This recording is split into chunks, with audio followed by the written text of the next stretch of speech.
할렐루야. 아멘. 여러분, 이 시대 어떤 국가의 흐름들을 보고 여러분 많이 마음이 또 좌절되실 수도 있지만, 우리가 이 이스라엘 양육일지를 여러분이 이 말씀을 깨닫는다면 우리는 무엇을 해야 되느냐? 여러분, 이스라엘 양육일지는 무엇에 대한 얘기라고 했어요? 하나님이 이 땅에 우리를 어떻게 양육해 가는지 하나님이 우리에게 보여주고 있다고 얘기하고 있어요. 그리고 이 양육일지에서 하나님은 어떻게 하느냐? 이스라엘 민족에게 초강대국을 세워서 하나님이 이스라엘 민족을 어렵게 하신다고 얘기하셨어요. 그 땅이 애굽이요, 또 아수르요, 아수르, 그리고 바벨론이요, 페르시아요, 헬라요, 로마요. 여러분 이렇게 하나의 초강대국을 우리에게 이스라엘 민족에게 주셔서 이렇게 어려움을 주신 것 같이 오늘날 우리에게, 신약의 우리의 성도들에게 역시도 이 우리에게 어려운 문제, 고난, 이거를 통해서 하나님 우리를 양육해 가시는데, 그것이 때에 따라 우리에게 뭐예요? 물질로, 또 건강으로, 또한 가정의 문제들로, 자녀라든지 배우자라든지 이렇게 가족을 통해서, 또 우리에게 오는 환난이나 또 저주나 또 악한 마귀의 대적들, 이런 어떤 그런 문제, 고난을 통해서 하나님이 우리를 양육해 가신다는 거예요. 그래서 오늘 여러분 이 시대를 보면 우리가 깨달아야 될 것은, 하나님은 누구를 양육하시냐? 이스라엘 민족을 양육하는 거예요. 그럼 오늘날 이 이스라엘 민족을 누구를 말하느냐? 바로 교회들을 말하는 거예요. 오늘날 이 시대에 여러분 교회들을 하나님이 양육해 가시는데, 여러분 지금 우리의 이 나라 민족의 흐름 역사들을 보면 지금 결국은 무엇이냐? 이 교회가 깨어나지 않으면 우리는 어떻게 될 수밖에 없느냐? 우리는 고난의 길로 들어갈 수밖에 없어요. 여러분 생각해 보세요. 지금 우리가 그냥 기본 상식만 갖고 있는 사람이라고 한다면, 여러분 지금 법원에 출두하면서 계속 지금 뭐 하고 있어요? 가서 재판받고 있는 사람을 지금 대통령으로 세우려고 한다는 것은, 이건 우리가 어린 초등학생한테도 한번 물어보면은 그 아이들도 바른 말을 할 거예요. 야, 지금 재판을 3개나 갖고 있고 지금 벌써 1년형이 지금 재판 결과로 나왔는데, 그러면 지금 죄 짓고 있는 사람하고 죄 한 번도 안 지은 사람하고 누가 대통령이 돼야 되겠어? 라고 한번 어린아이들에게 물어본다면 어린아이는 분명히 말할 거예요. 죄 한 번도 안 지은 사람이 대통령이 돼야죠, 이렇게 말할 거예요. 그러나 우리 시대 한번 보세요. 지금 이 우리나라의 이 정치 한번 돌아가는 걸 보세요. 지금 법원에 출두하는 사람이 당당히 국회의원이라고 뽑아놓고, 그리고 그 사람을 대통령으로 세우겠다고 하는 지금 이 시대의 사람들의 생각이 어떤지 우리는 한번 생각해 봐야 되는 거예요. 어떻게 이런 일들이 일어날 수 있어요? 어떻게? 여러분, 감옥에 들어가야 될 사람을 대통령으로 세우겠다라는 이 사고가 어떻게 우리나라에서 지금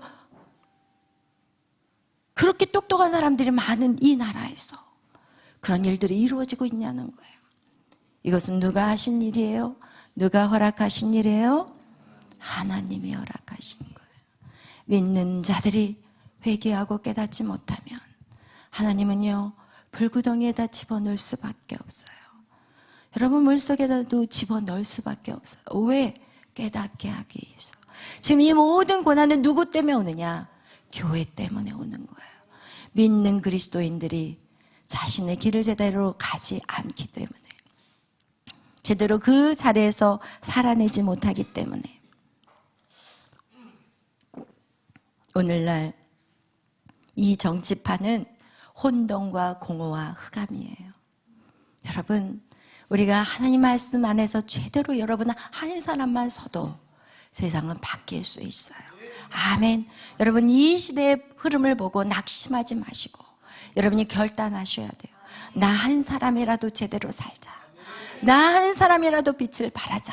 그러면 그 한 사람이 모여서 두 사람, 두 사람이 모여서 세 사람, 여러분 이렇게 빛을 발하게 된다면 하나님은 일하기 시작하실 거예요.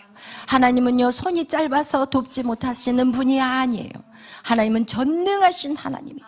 하나님이 우주 만물을 다 창조하신 하나님, 여러분을 만드신 하나님, 이 세상의 모든 일들을 주관하신 역사의 주인이신 분이 바로 하나님이세요. 하나님이 알파요 시작이요, 하나님이 오메가 끝이라는 것을 아시기를 바라요. 우리는 이 시대를 바라보며 절망할 것이 아니라 네, 제가 크군요, 내가 정말 잘못 살았군요. 저는요, 진짜 제가 고백하는 건 뭐냐면, 저는 교회 일은 열심히 했지만 나라가 어떻게 돌아갔는지 관심도 없었다니까요. 진짜 몰랐어요. 그냥 나 한 사람 그냥 제대로 살면 되겠지라고 생각을 했지만, 정말 나중에 제가 정강호 목사님을 보고, 우와, 진짜 이분이 감옥에 2번씩 들어가셨죠? 3번 들어가셨어요. 할렐루야. 여러분, 3번씩 들어가시면서 그분이 뭐가 부족해서 자기 교회, 그 큰 교회 하면서 얼마든지 먹고 사시면서 부족함 없이 사실 수 있는 그분이 왜 감옥까지 들어가면서 그 일을 해야 되는가? 여러분, 그분은 나이가 드셔서 돌아가시면 끝나지만 여러분, 다음 세대는 어떻게 할 거냐고요. 여러분의 자녀들은 어떻게 할 거냐고요. 여러분, 우리 서리는 어떻게 할 거냐고요. 이 땅이 아름답지 못하면 우리의 자녀들은 어떻게 살 거냐고요. 공산당이 싫어요 말만 하는 것이 아니라 정말 그런 체제로 여러분 충분히 갈 수 있어요. 지금 상황이 충분히 갈 수 있어요. 그러나 교회들은 입 다물고 앉아 있어요. 그냥 코로나 시대에 문 닫으라면 문 닫아버리고, 그냥 문 닫으라고 말 안 했는데도 미리 다 문 닫아버려. 새벽 기도도 없어요. 얼마나 편해졌어요, 목회자들이. 여러분, 교회가 빛을 잃어버리면 세상은 끝나요. 교회는 세상의 빛이어야 돼요. 세상의 빛인데 여러분, 그 빛이 무엇이냐? 움직이는 거예요. 행함이 없는 믿음은 죽은 믿음이에요. 여러분, 그래서 정말 날씨도 추워지고 모든 행동하는 것들이 더 힘들 수 있지만 여러분, 이것이 나라를 살리는 길이라는 걸 여러분 기억하시기를 바라요. 여러분, 그것이 저의 편협된 생각인가 여러분에게 다시 질문해 본다면, 여러분 지금 법적인 그 안에서 지금 재판을 받고 있는 사람을 대통령으로 세운다는 것은, 이거는 초등학교 1학년한테 물어봐도 이건 말도 되지 않는 행동이라는 거예요. 여러분, 우리가 정말 깨어 있어야지. 우리가 절대 기독교인들이 편협되었다, 뭐 한쪽 완전 극우다, 이것은요 다 누가 씌운 플레임인지 아세요? 바로 빨갱이들이 씌워놓은 플레임인 줄 아시길 바라요. 이 땅에 지금요 간첩 잡는 그 기관을 없애버리겠다고 하는 기관이 바로 더불어민주당이라는 것을 아시기를 바라요. 그런데 그 공중파 방송에서 계속해서 그런 방송들을 막 윤석열 대통령이 막 잘못된 것만 막 얘기하지, 여러분 반대의 의견은 하나도 없어요. 이게 문제가 아닙니까? 왜 여당과 야당을 왜 뽑아놨어요? 여당과 야당을 서로 견제하기 위해서 뽑아놨는데 방송은 오직 야당, 더불어민주당 얘기만 하고 있어요. 여러분, 이것을 본다면 벌써 방송은 다 넘어갔다는 걸 아셔야 돼요. 우리가 정말 깨어있는 백성들이 되지 않는다면 우린 나라를 잃게 될 것이고, 그때 가서 후회한들 아무런 소용이 없다는 것을 기억하시길 바라요. 그러나 그것을 하나님께서는 우리에게 지금 양육하고 있는 거예요. 교회들은 깨어 일어나야 돼요. 여러분, 이제는 골방에서 기도할 때가 있고, 그리고 밖으로 나와야 될 때가 있는 거예요. 아멘. 골방에서만 기도하고 있으면 절대 안 돼요. 밖으로 나와야 될 때 우리는 외쳐야 돼요. 어차피 정치인들은 누구의 눈치를 보냐? 백성의 눈치를 보게 돼 있어요. 그 다음 백성들이 아무 말 하지 않고 순순히 따라오게 된다면 여러분 밥받게 되지 않는 거예요. 아멘. 여러분, 이제 일어나실 때가 되어서 빛을 발하셔야 돼요. 아멘. 할렐루야. 오늘 여러분하고 같이 이제 이스라엘의 양육일지에 대해서 우리 계속해서 말씀을 나누고 있습니다. 제가 항상 지난번에 말씀했던 그 단어 중에서 여러분, 믿는 사람들에게는 faithful, 여러분 충성스러운 자들, 여러분 정말 이 충성스러운 자들의 의미는 무엇이냐? 죽으면 죽으리라는 그런 충성스러운 이 faithful이라는 단어, faithful이라는 단어는 정말 중요하다고 얘기했어요. 근데 이 faithful이라는 단어는 이 faith 이게 뭐예요? 우리의 믿음인 거예요. 믿음에서 faithful이 나오는 거예요. 그냥 여러분이 충성스럽게 살려고 해도 충성스럽게 살 수가 없어요. 뭐를 믿어야만이, 그 믿음이 제대로 돼야만이 우리는 충성할 수 있는 거예요. 그래서 우리는 계속 무엇을 해야 되냐? 여러분의 믿음을 키워 가셔야 되는 거예요. 여러분의 믿음이 계속해서 성장할 때 우리는 정말 그거를 위해서 죽기 살기로 싸울 수 있는 거예요. 우리에게 믿음이 없다면 여러분 갈대와 같아요. 이리 갔다 저리 갔다, 이 사람이 저 말하면 이 말이 맞는 것 같고 저 사람이 저 말하면 저 말이 맞는 것 같고, 여러분 그러나 true, 진실, 진리라는 거, 여러분 이 진리라는 거, 이것은 변하는 건가요? 변하지 않아요. 시대가 바뀌어도 변하는 거예요? 절대 진리는 변하지 않는 거예요. 여러분 이 진리를 아는 자는 여러분 어떻게 되냐? 믿음이 성장할 수밖에 없고, 그리고 진리 안에 있는 사람은 이 말했다 저 말했다 하지 않아요. 그리고 남한테 굽실거리지도 않아요. 목숨이 날아가고 지기가 날아가도 굽신거리지 않아요. 오늘날 하나님의 사람들이 정부에 들어가고 경제에 들어가고 모든 미디어와 모든 영역 속에 믿는 사람들이 들어가 있는데, 여러분 더불어 민주당에 하나님을 믿는 사람이 없을까요? 있어요. 그러나 그들은 기회주의자인 거죠. 자기 목숨, 자기 직업 날아갈까 봐 지금 눈치만 보고 앉아있고, 그러나 우리가 기도할 때 하나님 믿는 자들이 돌아오게 해주세요. 더불어민주당에 있는 그들이라 할지라도 하나님 꿈속에서라도 나타나 주셔서 그것이 얼마나 악한 행위들인지 알게 해달라는, 여러분 그런 기도를 여러분이 계속 해주시기를 바라요. 여러분 오늘 여러분하고 나누고 싶은 것은요, truth에 대한 얘기를 하고 싶어요.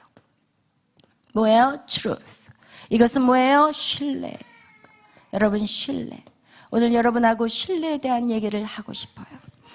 여러분 오늘 읽었던 우리 호세아서에서 우리가 읽었는데, 여러분 하나님 우리를 양육해 가시는데 우리 사람도 어떻게 해요? 자녀들을 양육해요.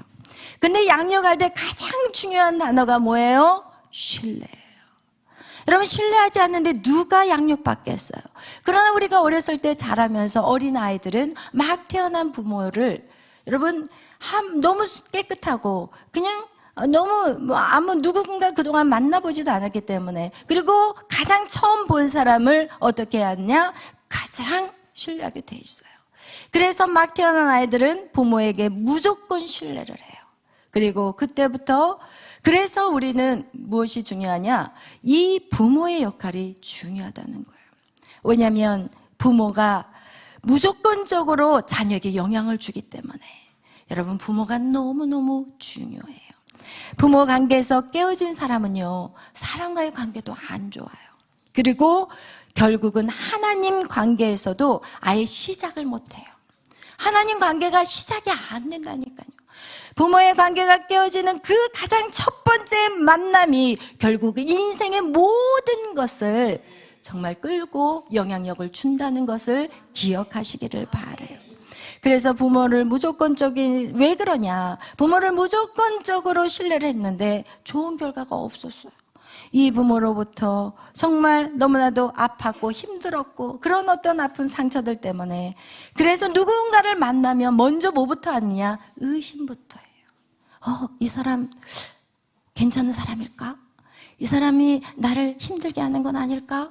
이 사람을 만나서 이 사람 말을 듣다가 내 인생이 실패하는 것이 아닐까? 여러분 이렇게 우리에게 이 부모의 역할은 결국 우리의 인생에 누구를 만나느냐에 대한 모든 문제를 야기시키는 것이 된다는 거예요. 그래서 사람을 만나는 게 두려워요. 그리고 누구도 두려워요? 하나님도 두려워요. 하나님도. 우리 저기 눈이 잘 안 떠져? 현수는? 현수가 눈이 잘 안 떠지는 거 어디 봐. 힘들어가지고 눈뜨기가. 그치? 괜찮아? 힘들면 좀 일어서 있어도 돼. 좀 일어서요. 그래. 너무 고통스럽게 막 눈을 힘든 걸 좀 풀어주려고.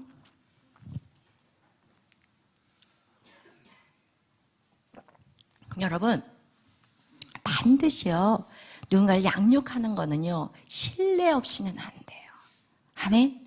여러분, 그래서 이 신뢰하면 할수록 순종이 잘 될까요? 안 될까요? 잘 되는 거예요. 하나님이요, 그 이스라엘 민족을 쫙, 하나님 아브라함을 부르시고 이삭, 야곱, 요셉, 모세, 모든 이 성경을 읽어보면요, 처음부터 신뢰하지 않았어요. 그 신앙생활이라는 건 뭐냐면 점점 신뢰하는 것들이 키워가는 것이 신앙생활이에요. 그래서 그 길을 어떻게 해야 될까요? 끝까지 인내해야 돼요. 하나님을 100% 신뢰할 때까지 우리의 신앙생활을 걸어가야 되는 거예요. 여러분, 아브라함에게는 몇 년이 걸렸느냐? 25년이라는 세월이 걸려서 하나님을 100% 신뢰해서 아들을 얻기까지 1년, 몇 년이 25년이 걸린 거예요. 그래서 어떻게 해요? 그 사랑하는 아들을 어떻게 해요? 죽여버릴 수 있는, 그 아들을 내가 하나님 앞에 드리면 그 아들이 다시 살아서 돌아올 것이라는 것을 아브라함 믿었다니까요. 그래서 그 아들을 바치라고 할 때 그 아들을 데리고 새벽같이 일어났어요. 하나의 음성을 듣고 새벽같이 일어나가지고 사라에게 상의도 하지 않고 그 아들을 데리고 어디를 모리아 산으로 가서 그 아들을 죽이려고 칼로 확 찌르려고 했을 때 하나님이 아니야, 아브라함아, 찌르지 마. 여러분, 거기 그 기간까지, 신뢰하는 그 시간까지 우리의 믿음에 계속해서 우리는 전진하는 거예요. 여러분, 이삭은 아버지가 찌르는 그 칼에 순순히 눈을 감았다니까요. 왜? 이삭은 알았어요. 하나님은 몰랐다 할지라도 누구를 알았을까요? 아버지를 알았어요. 이 아버지는 어떤 아버지냐? 나에게 가장 좋은 것을 주시는 아버지. 여러분, 이 이삭은 아브라함에 대해서 어떤 생각을 가졌느냐? 이 아버지가 하는 모든 것은 나는 다 신뢰할 수 있어요. 아버지가 나를 죽인다면 그것이 나에게 최선일 거예요. 이러면서 이 이삭은 아버지가 찌르는 칼에 눈을 감고 그것을 받아들였다는 거예요. 여러분, 신앙생활은요, 신뢰예요. 이삭이 즉시 순종할 수 있었던 것들, 여러분이 하나님 말씀에 즉시 순종할 수 있는 것은 하나님과의 여러분의 관계 안에 계속 그런 신뢰를 쌓아가야 되는 거예요. 아멘. 그 신뢰는 언제 생겼는지 아세요? 그냥 생기는 게 아니에요. 고난 속에 순종할 때 생기는 거예요. 여러분, 힘들 때 순종할 때, 그때 하나님에 대한 신뢰가 쌓여지는 것이지, 여러분 계속 듣기만 하고 여러분이 삶에서 순종하지 않는다면 그 신뢰의 관계는 더 이상 성장할 수 없다는 것을 말하는 것이에요. 여러분, 그래서 하나님은요, 우리에게 이 이스라엘의 양육일지를 통해서 무엇을, 하나님과의 관계를 뭐 하기를 원해서요? 회복하시기를 원해요. 그래서 이 회복하는 관계에서 몇 가지로 말하고 있냐면, 첫 번째는 무엇이냐? 아버지와 자녀의 관계예요. 우리가 지난 시간 말씀에서 우리가 나눴던 것 같이 첫 번째는 뭐였어요? 아버지와 자녀의 관계를 회복하는 것에서 우리가 누가복음 15장 말씀을 가지고 여러분에게 말씀을 나누었어요. 누가복음 15장에 무슨 얘기가 나와요? 당자의 비유. 그래서 첫 번째, 아버지와 자녀의 관계 회복이에요.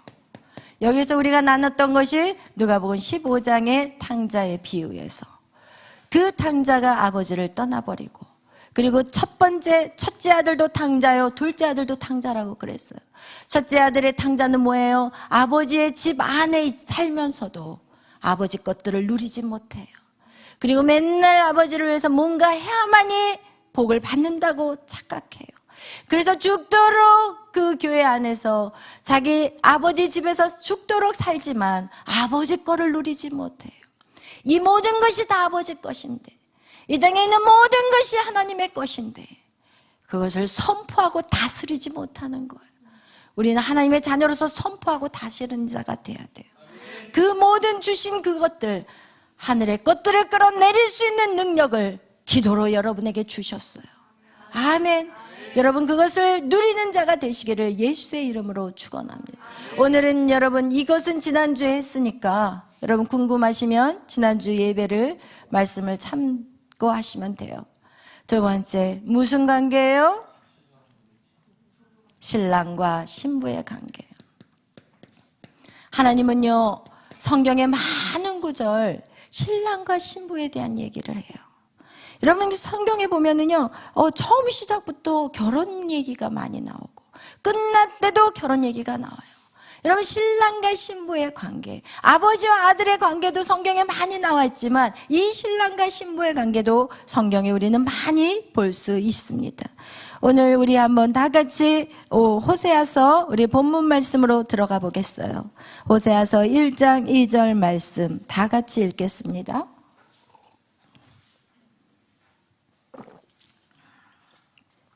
우리 호세아서 1장 2절 읽겠습니다.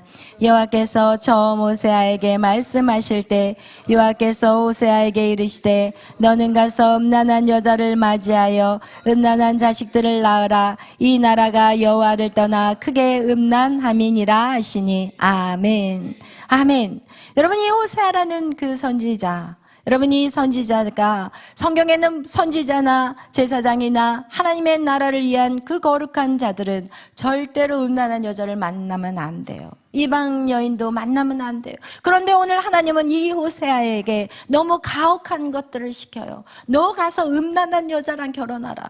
여러분 이것은 하나님이 이 호세아를 통해서라도 하나님과 인간의 관계에 대해서 얘기하고 싶은 거예요. 이 호세아 선지자와 이 고멜, 음란한 그 고멜을 통하여서 하나님과 이스라엘 민족과의 관계, 오늘날 여러분과 하나님과의 관계를 하나님은 이 호세아서를 통해서 얘기하고 싶은 거예요. 성경 창세기 2장 아담과 하와의 결혼식부터 요한계시록 맨 마지막 끝에 있는 21장 그리스도의 신부가 하늘에서 새 예루살렘으로 내려온다는 그 성경은 여러분 모든 게 시작과 끝이 지금 결혼에 대한 얘기라는 것이에요. 왜 성경이 결혼에 대한 얘기를 많이 할까? 여러분 지금 아담과 하와의 그 관계는 곧 그리스도와 교회의 관계를 의미하고 있는 거예요. 아담이 죽어서 갈비뼈를 취해서 누구를 만들었어요? 하를 만들었어요. 예수 그리스도가 십자가에 죽어서 뭐가 생겼어요? 그리스도의 교회가 생겼어요. 여러분 이거와 같이 이것에 대해서 정확하게 말씀을 하신 분이 바울 사도인데 그 바울 사도가 우리 이 호세아서를 잠깐 이렇게 표시해 놓고 어디로 넘어갔느냐? 에베소서 5장 말씀으로 넘어가겠어요. 우리 에베소서 5장 말씀.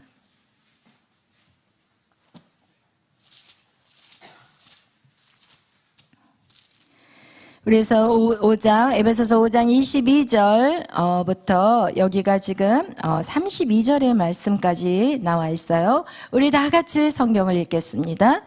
아내들이여 자기 남편에게 복종하기를 주께 하듯 하라. 이는 남편이 아내의 머리됨이니 그리스도께서 교회의 머리됨과 같음이니 그가 바로 몸의 구주시니라. 그러므로 교회가 그리스도에게 하듯 아내들도 범사에 자기 남편에게 복종할지니라.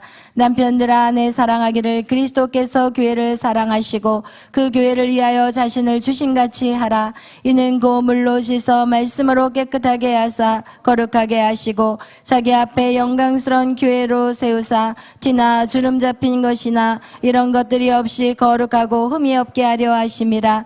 이와 같이 남편들도 자기 아내 사랑하기를 자기 자신과 같이 할지니 자기 아내를 사랑하는 자는 자기를 사랑하는 것이라. 누구든지 언제나 자기 육체를 미워하지 않고 오직 양육하여 보호하기를 그리스도께서 교회에게 함과 같이 하리니 우리는 그의 몸의 지체임이라. 그러므로 사람이 부모를 떠나 그의 아내와 합하여 그들이 한 육체가 될지니 이 비밀이 그도다. 나는 그리스도와 교회에 대하여 말하노라. 아멘. 여러분 여기서 뭐라고 얘기하냐? 아내와 남편의 그 관계를 말할 때 바로 32절에 이 비밀이 크대요. 그게 무엇이냐? 그리스도와 교회에 대하여 말하고 있다는 거예요. 여러분 이거와 같이 여러분 오늘 하나님께서 우리에게 신랑과 신부의 관계는 바로 무엇에 대한 회복을 얘기하느냐? 교회의 회복을 얘기하고 있는 거예요. 하나님께서 이 교회가 회복되지 않으면 우리는 계속해서 하나님이 우리를 어떻게 양육하시냐? 조강대구로 이렇게 우리를 양육해 갈 수밖에 없는 거예요. 교회가 깨어 일어나기 위해서 하나님 옆에다가 강대국을 사용하지만, 여러분 이 강대국 어떻게 해요? 다 어떻게 해요? 사용하고 난 다음에 그 막대기 어떻게 해버려요? 다 분질러 버리는 거예요. 여러분, 한 사람을 세우기 위해서 하나님은 엄청난 일을 지금 준비하고 계신다는 거예요. 할렐루야. 여러분, 이렇게 이 아담과 하와의 관계는 결국 그리스도와 교회의 관계임을 여러분 꼭 기억하시고, 여러분 결국 우리가 무엇을, 신랑과 신부 예수 그리스도와 나와의 관계가 어떻게 해야 될까요? 회복되어야 된다는 것을 말씀하고 있습니다.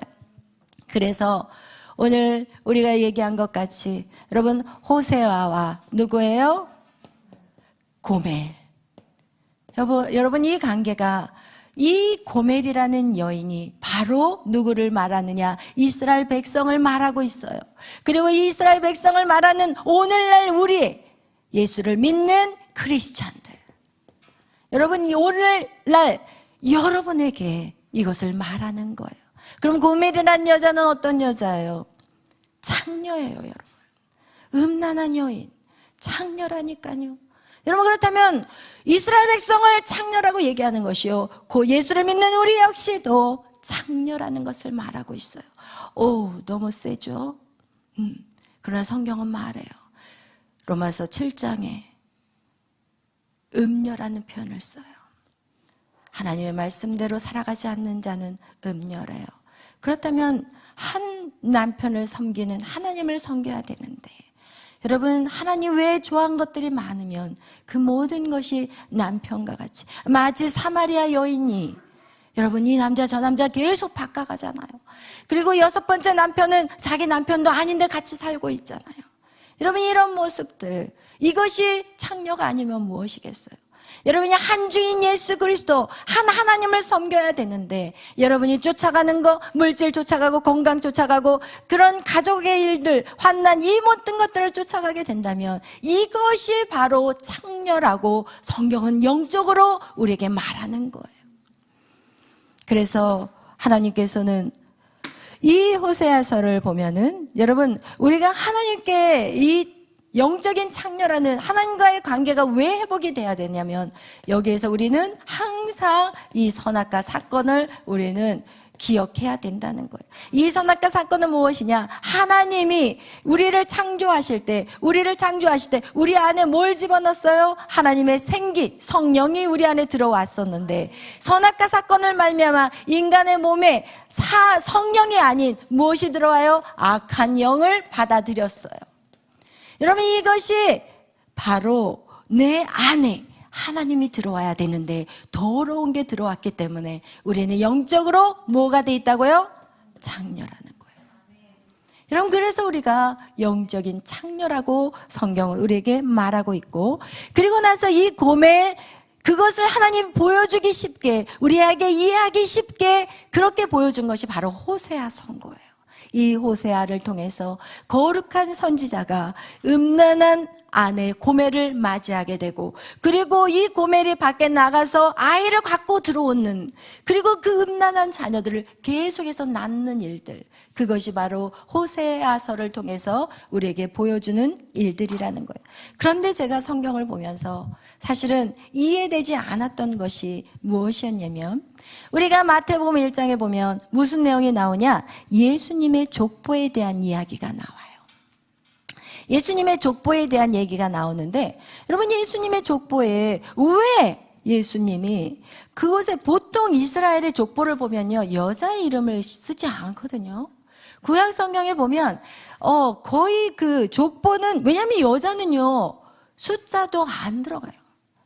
여자는 수도 세지 않았던 시대가 바로 구약 시대거든요. 그런데 이 신약에 예수님의 족보에 여인들의 이름이 나오는데 하나같이 어떤 여자들이 나오느냐? 말도 안 되는 인생을 살았던 여자들이 나온다는 거예요. 여러분, 예수 그리스도의 족보를 보고 왜 이상한 그냥 평범한 여자가 아닌 왜 그런 여자들만 예수의 족보에 이름이 올려져 있을까?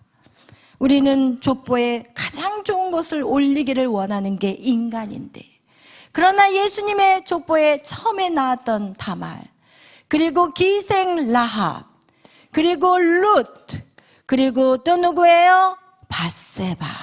바세바라는 이름보다는 예수님의 그 족보에는 솔로몬의 부인이라고 나와요. 근데 어쨌든 여러분, 이 여인들을 보면 일반 평범한 거룩한 여인들이 아니에요. 다말이라는 여자는 자기 시아버지 유다와 창녀같이 분장해가지고 유다를 통해, 시아버지를 통해서 자녀를 낳아요. 왜냐하면 유다를 통해서 메시아가 올 것을 약속했기 때문에. 라합이라는 여자는요, 여리고성의 뭐예요? 기생이었어요. 룻이라는 여자는 암몬에 살고 있는 이방 여인이고 결혼을 했던 여자였어요. 바세바, 이 여인은 왜 대낮에 왜 집에 옥상에서 옷 살짝 벗고 왜 샤워를 하냐고요. 아니, 여자들이 누가 숨어서 하지, 누가 대낮에 옥상에 올라가가지고 그것도 왕궁이 보이는 그 자리에서 누가 그렇게 샤워를 하겠냐고요. 바세바 여인은 만만치 않은 여자더라고, 생각해보니까. 꼼꼼한 밤이라도 하면 또 몰라. 대낮에 말이야. 여기서 대낮에 그렇게 할 사람이 있어요? 없잖아. 우리 못하죠. 우리는 거룩한 여인들이기 때문에. 보통 여인들이 아니라니까요. 여러분, 이런 여인들이 왜 예수님의 족보에 올라가냐고요. 여러분, 인간이 하나님 우리에게 보여주고 싶은 게 있는 거예요. 이 땅에 태어난 모든 사람은 창녀라는 거예요. 왜? 하나님을 거역하고 선악과를 다 먹었기 때문에. 이 땅에 그 어느 누구도 여러분 도토리 키 재게 할 수가 없는 거예요. 너나 나나 다 똑같은 거. 다 똑같아. 우리는 하나님보다 더 사랑하는 거, 하나님 말고 다른 것을 내 마음에 품는 거, 이 모든 것은 여러분 가장 악하다는 것을 하나님 우리에게 보여주고 있는 거예요. 왜요? 하나님이 독재여서요? 하나님 독재여서요? 아니라니까요. 여러분 아셔야 돼요. 인간을 창조하셨을 때 인간은 하나님과 하나 되어서 인간이라는 존재가 만들어졌기 때문에, 하나님 없이는 인간이 될 수가 없기 때문에, 그래서 하나님은 계속해서 우리에게 그것을 알게 해주셨던 거예요. 하나님이 사람을 흙으로 지으시고,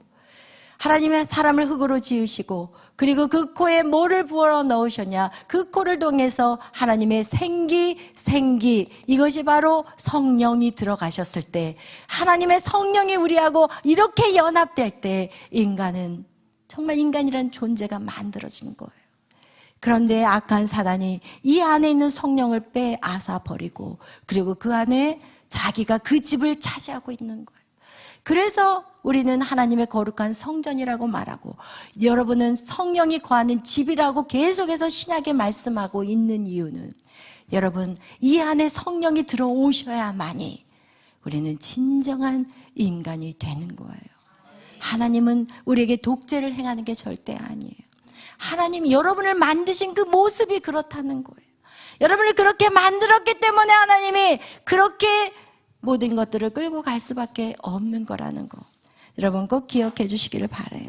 그렇다면 우리는 이제 이 두 번째에서 하나님과의 관계 안에서 우리가 해야 될 것은, 하나님은 이 창녀와 같은 우리의 인생들을 어떻게 바꾸시기를 원하느냐? 거룩한 신부로 우리를 만들어 가시기를 원해요. 이것이 하나님이 원하는 거예요. 여러분은 거룩한 자, 여러분이 정말 기분 좋아, 깔끔해, 아주 깔끔해. 여러분이 신앙생활 잘하면 아주 상쾌해요. 그러나 제 세상 가운데 한번 그냥 그 쾌락과 그 음란에 놀아나 보세요. 그 다음날 아침에 일어나면 어떤지 꿀꿀하실 거예요. 우리 인간이 가장 행복하게 살 수 있는 그 길을 아시는 분이 바로 하나님이세요. 그래서 우리의 그 영적으로 창녀된 우리를 하나님의 거룩한 신부로 되셔야 되는 것입니다. 우리 로마서 7장 다 같이 한번 읽어보겠어요. 거룩한 신부로 살기 위해서 방법이 있다는 거예요.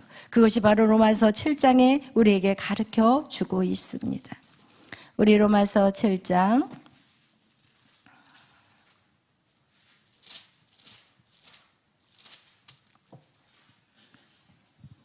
우리 먼저 우리 7장 1절부터 3절까지 우리 다 같이 함께 합독합니다.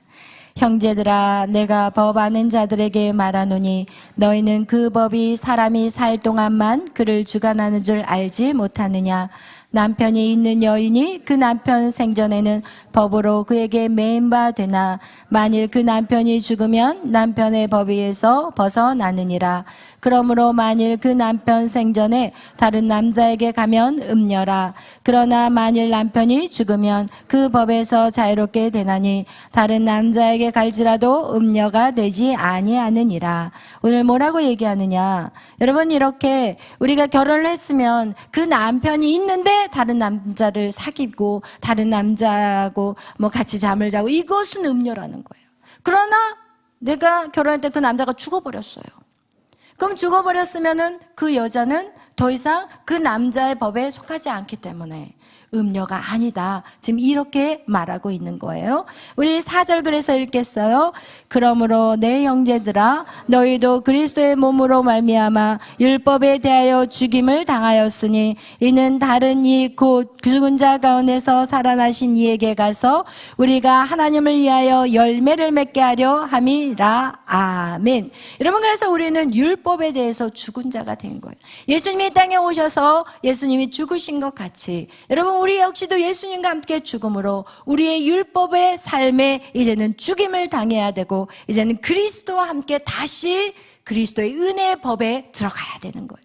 아멘. 그리스도의 법 안에 들어가게 되는데 우리 그렇게 하려면 우리 로마서 7장 12절부터 우리 다 같이 한번 읽어보겠어요. 로마서 7장 12절 말씀.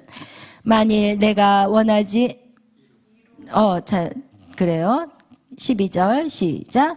이로보건대 율법은 거룩하고 계명도 거룩하고 의로우며 선하도다. 그런즉 선한 것이 내게 사망이 되었으나 그럴 수 없느니라. 오직 죄가 죄로 드러나기 위하여 선한 그것으로 말미암아 나를 죽게 만들었으니 이는 계명으로 말미암아 죄로 심히 죄되게 하려 함이라. 아멘. 여러분 이것이 무엇이냐면 우리가 율법을 몰랐을 때는 우리가 죄라는 걸 몰랐어요. 여러분이 교회에 오기 전에는 여러분의 삶이 세상 사람들이 다 그렇게 사는데 이게 뭐가 죄야? 그러나 교회에 들어오면서부터 여러분이 죄가 무엇인지 하나하나 발견하게 되는 거예요. 그래서 율법으로 말미암아 내가 얼마나 많은 죄인인 것을 어떻게 한다고요? 알게 하시는 거. 이것이 바로 율법이 우리에게 가르쳐 주는 거라고 말하고 있습니다. 여러분 여기에서 그렇게 우리 말씀 또 하나를 읽어보겠어요.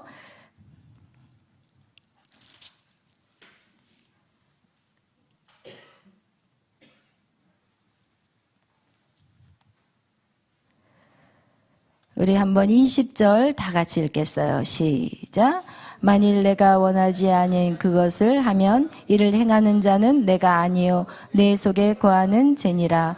그러므로 내가 한 법을 깨달았으니 그 선을 행하기 원한 나에게 악이 함께 있을 것이로되 내 속 사람으로는 하나님의 법을 즐거워하되 내 지체 속에서 한 다른 법을 내 마음의 법과 싸워 내 지체 속에 있는 죄의 법으로 나를 사로잡은.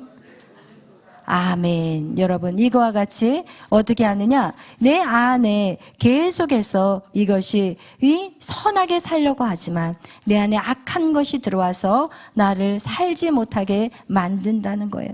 그래서 우리가 이것을 이기기 위해서는 첫 번째 우리가 해야 될 것은 몸의 사욕에 순종하지 않아야 된다는 거예요. 여러분 육체가 원하는 대로 어떻게 해야 돼요? 살아서는 안 된다는 거예요. 몸의 사욕을 순종해서는 안 되는 거. 여러분 거룩한 신부가 되기 위해서 첫 번째는 어떻게 해요? 육체를 쳐야 되는 거예요. 육체를 치라. 여러분 육체를 친다는 것은 쉬울까요? 어려울까요? 어려워요. 여러분 교회에 이렇게 나와서 예배 드린다는 거 어려운 거예요. 절대 쉬운 것이 아니에요. 그러나 우리가 이 육체를 칠 때 어떻게 하느냐? 하나님께 우리의 몸을 드릴 수 있는 거가 되는 거예요. 여러분 육체를 쳐야만이 여러분의 지체를 누가 하나님 앞에 드리게 되고, 그리고 여러분 안에 하나님의 은혜가 덮이게 된다는 거예요. 그래서 우리는 예배하는 것들 정말 열심으로 드려줘야 돼요. 여러분 수요일 날 그리고 또 금요일 날 그 외 새벽기도, 여러분에게 할 수 있는 한 여러분이 계속해서 육신을 치지 않고서는 이 예배 자리에 들어올 수 있다 없다? 절대로 예배 안에 들어올 수 없어요. 그래서 우리는 예배를 드리는 거, 계속해서 여러분에게 예배를 강조하는 것이 있다면 그렇게 해야만이 우리가 거룩한 신부로서의 삶을 살아갈 수 있기 때문이라는 것을 여러분 꼭 기억해 주시기를 바라요. 여러분 이렇게 우리가 이 죄로부터 이제는 해방되어야 돼요. 그래서 거룩한 신부로 우리가 무장되어야 되는데, 그것의 첫 번째 해야 될 것이 바로 육체를 치는 거예요. 할렐루야. 그런데 이 육체를 치는 것을 사단이 좋아할까요? 좋아하지 않아요. 계속해서 여러분의 안에 좀 더 쉬자, 좀 더 자자, 여러분 계속해서 이렇게 한다면 여러분이 어떻게 결국은 사단을 이기는 자들이 아니라 하나님의 양육 안에서 계속 질퍽거리는 인생으로 살아갈 수밖에 없다는 거 여러분 꼭 기억하시기를 바랍니다. 아멘. 그래서 여러분 계속해서 이 믿음의 이 전쟁, 여러분 가장 중요한 거, 거룩한 신부로 무장하기 위해서는 여러분이 반드시 뭐 안에서 회복이 돼야 되느냐? 예배가 회복돼야 되는 거예요. 그래서 우리가 항상 그러잖아요. 예배가 성공한 사람이 뭘 성공해요? 인생을 성공하는 거예요. 아멘. 우리 한번 말씀 다시 한번 보겠어요. 우리 로마서 6장 말씀 다 같이 보겠어요. 로마서 6장 우리 12절에서 14절 말씀 읽겠습니다.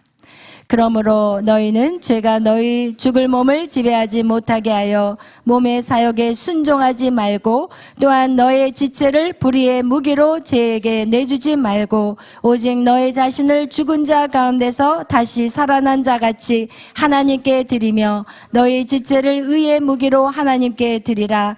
죄가 너희를 주장하지 못하리니 이는 너희가 법 아래 있지 아니하고 은혜 아래 있음이라. 아멘. 아멘. 여러분 이거와 같이 여러분 몸의 사욕에 순종하지 말아야 돼요. 여러분이 몸이 원하는 대로 살아서는 안 돼요. 여러분이 몸이 즐거워하는 대로 살면은 절대 안 돼요. 너희 지체를 불의의 무기로 죄에게 내주는 거라는 거예요. 여러분 죄에게 내주는 거예요. 여러분의 익숙한 어떤 삶, 여러분이 즐거워하는 세상의 것들, 여러분 그 방법으로 계속 가는 것이 뭐 한다고요? 죄에게 내주는 거예요. 그래서 하나님께 드리는 의의 병기가 되시기를 예수의 이름으로 축원합니다. 우리 또 6장 18절에서 23절 읽겠습니다. 18절부터 23절까지. 죄로부터 해방되어 의에게 종이 되었느니라. 너희 육신이 연약함으로 내가 사람의 예대로 말하노니, 전에 너희가 너희 지체를 부정과 불법에 내주어 불법에 이른 것 같이 이제는 너희 지체를 의에게 종으로 내주어 거룩함에 이르라. 너희가 죄의 종이 되었을 때는 의에 대하여 자유로웠느니라. 너희가 그때 무슨 열매를 얻었느냐? 이제 너희가 그 일을 부끄러워하나니 이는 그 마지막이 사망임이라. 아멘. 여기까지 보세요. 죄로부터 해방되어 의에게 종이 되라는 거예요. 그 얘기는 무엇이냐? 이제는 죄에서 더 이상 그 나의 육체를 그 죄의 사욕에 순종하지 마시고 이제는 하나님의 종, 의의 종이 되라는 거예요. 그 의의 종이라는 건 뭐예요? 내 육신을 쳐서 내가 하나님 앞에 복종하는 것이 이게 의의 종이라는 거예요. 아멘. 여러분 이제는 너의 지체를 의에게 종으로 내주어서 의에게 종으로 내어줄 때만이 거룩해질 수 있어요. 할렐루야. 아멘. 여러분이 하나님 말씀대로 순종할 때야만이 여러분이 거룩한 백성이 된다는 거하고 똑같은 말씀이에요. 그런데 그렇게 하지 않고 계속해서 나의 이 육체를 하나님의 원하는 방법이 아닌 다른 방법으로 계속해서 내 소욕을 따라 살아간다면 그 마지막이 사망이라고 말하고 있어요. 22절 읽겠어요. 23절까지. 그러나 이제는 너희가 죄로부터 해방되고 하나님께 종이 되어 거룩함에 이르는 열매를 맺었으니 그 마지막은 영생이라. 죄의 삭은 사망이요 하나님의 은사는 그리스도 예수 우리 주 안에서 있는 영생이니라. 아멘. 할렐루야. 여러분, 하나님 여러분을 왜 양육해 가시느냐? 여러분에게 영원한 생명을 주시기 위해서. 여러분, 우리가 이 땅에서 살고 죽는 것으로 끝난다면 우리는 교회에 올 필요 없어요. 이 땅에서 그냥 열심히 살다가 그냥 번 만큼, 수고한 만큼, 노력한 만큼 누리고 살다가 끝나면 돼요. 그러나 우리에겐 죽으면 끝나는 것이 아니라 이젠 시작이라는 거예요. 근데 어떤 시작이냐? 진짜 시작이라는 거예요. 거기가 진짜야. 여기에서는 지금 하나님 훈련의 현장에다 우리를 집어넣은 것이고, 우리가 진짜 시작은 이제는 눈을 감았다 뜨는 순간 진짜 시작이 있는 거예요. 할렐루야. 여러분, 속지 마십시오. 악한 사단에게 속지 마시고 우리의 진짜 나라에서 정말 멋지게 주의 나라를 위해서 우리가 정말 다스리고 통치하는 하나님의 왕자들, 공주가 되시기를 예수의 이름으로 축원합니다. 찬양하겠습니다. 살아계신 주.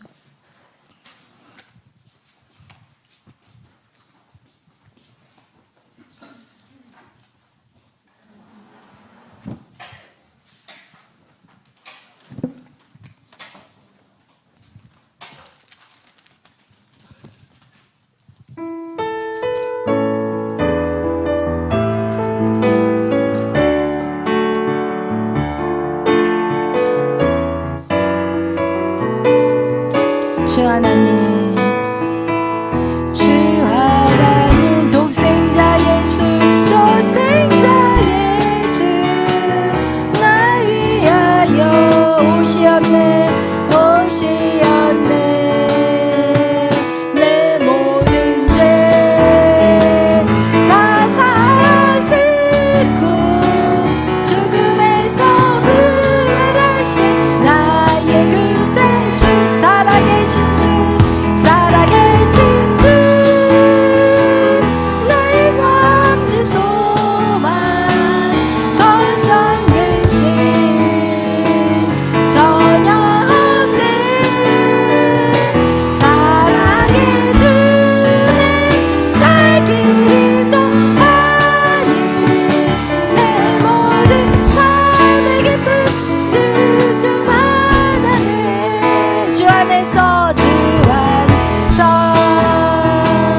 거듭난 생명 도우시는 주의 사랑, 참 기쁨과 기쁨과 하신 것 주고 예수님을 도우시네. 믿으며 살리 살아계신 주, 살아계신 주, 나의 삶의 소망, 걱정 근심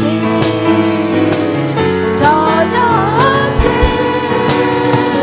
사랑해 주네, 날 길을 노하니 내 모든 삶의 기쁨 늦은 만하네. 아멘. 우리가 믿는 하나님은 살아계십니다. 그리고 전지전능하십니다. 그분은 알파와 오메가이십니다. 여러분의 시작과 여러분의 끝도 하시는 하나님의 위대하신 하나님이십니다. 오늘 그 하나님을 신뢰하면 신뢰할수록 여러분은 정말 여러분의 앞길에 시온의 대로가 열려지는 것입니다. 여러분이 자녀를 키워봐서 알지 않습니까? 내 자녀가 이 길로 가면 정말 잘 할 수 있을 텐데, 여러분, 그런데 여러분은 부족한데 하나님은 완전하신 그 하나님이 우리의 모든 길을 인도하신다는 것입니다.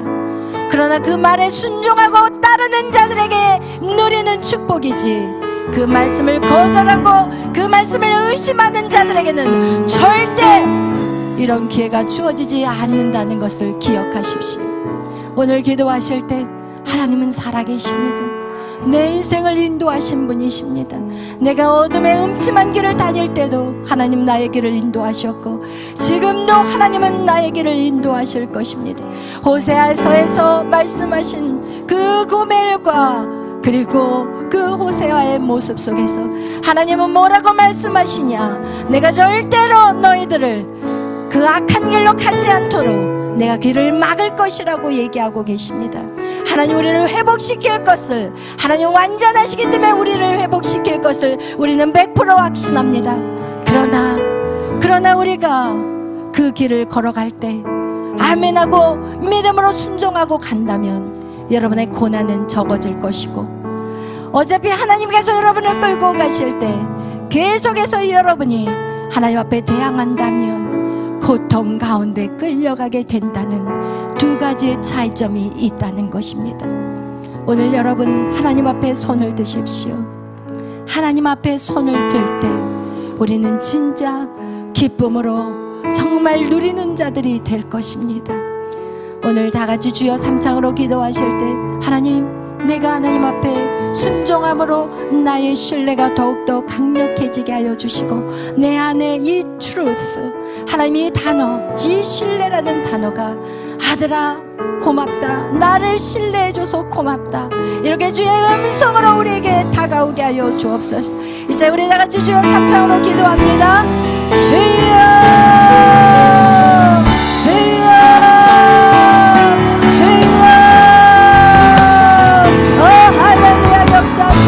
이 시간 우리 가운데 믿음을 주시옵소서. 하나님 믿음의 성장이 있게 하여 주옵소서. 주여 믿음의 성장을 가지고 충성되게 걸어가게 하시고 하나님 정말 주님을 100% 신뢰하며 하나님 매일의 삶을 살아내게 하여 주옵소서. 하나님 주님 우리를 만나 주시옵소서. 하나님 주님을 더 신뢰할 수 있는 우리가 되게 하여 주시고 하나님의 주님의 우리의 양육 방법에 대해서 하나님 의심하지 않고 믿음으로 걸어나가게 하여 주옵소서. 성령이 오시옵소서. 성령의 시간 우리에게 강력한 아버지의 믿음을 부어주옵소서. 믿음조차도 우리가 할 수 없는 것임을 알게 하여 주시고 하나님 주님을 이 신뢰하는 것 가운데서 순종할 수 있는 자들이 되게 하여 주옵소서. 믿어지지 않아도 의심이 되어도 순종하게 하여 주옵소서. 순종할 때 우리의 눈이 열려지는 것을 보게 하여 주시옵소서. 오 주님 감사합니다. 주님 영광 받아 주시옵소서. 주님 감사합니다. 주님 영광 받아 주옵소서. 예수님의 이름으로 기도하였습니다. 아멘.